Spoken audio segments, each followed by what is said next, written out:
Hey everyone, welcome back with a new topic. Today we'll cover bronchial asthma. So, what is asthma?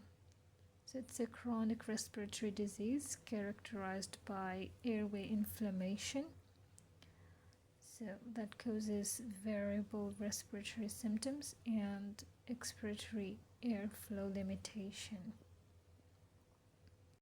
So, there are two main types you need to know. First is allergic asthma. So it typically develops in childhood and is triggered by allergens like pollen, dust mites, bed dander, and certain foods. Non-allergic asthma usually develops in patient over 40 years old and is triggered by cold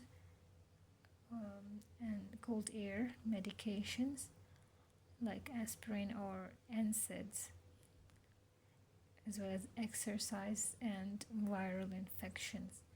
So knowing the type can help identify and avoid any specific trigger.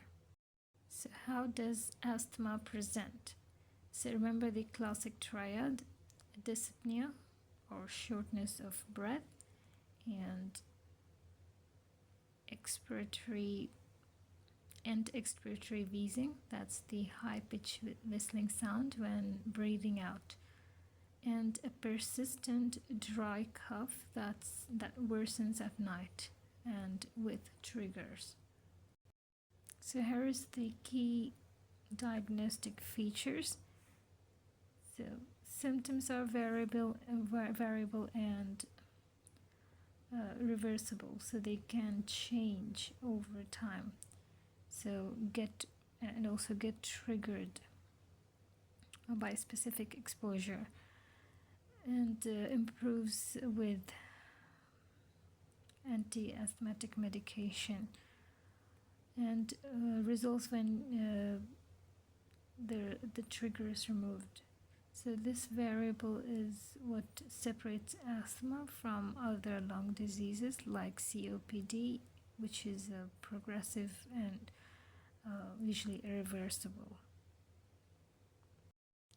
So diagnosis requires two things: typical asthma symptoms plus evidence of variable airflow limitation on pulmonary function testing. So on spirometry, we look for reduced FEV1,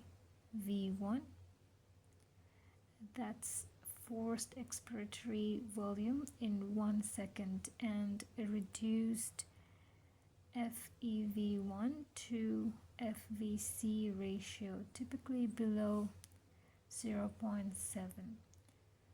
But here's the critical part: we need to demonstrate reversibility. So after giving bronchodilator like albuterol, lung function should improve by at least 12% and 200 millimeters. So that reversibility confirms asthma.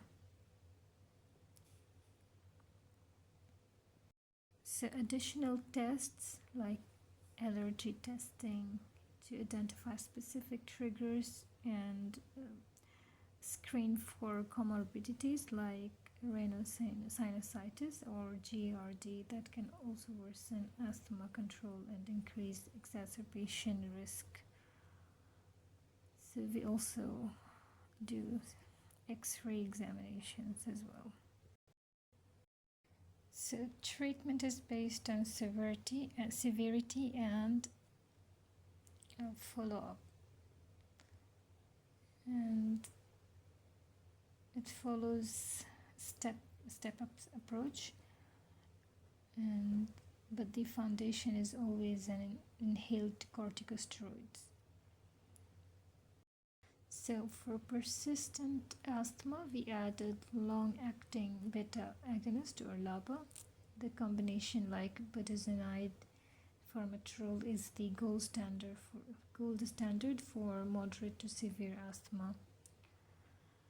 So So for acute exacerbation, asthma attacks, we use short-acting beta agonists like albuterol for immediate relief, plus systemic glucocorticoids like prednisone to calm the inflammation. So severe persistent asthma may require long-term systemic steroids, but we try to avoid this because of side effects.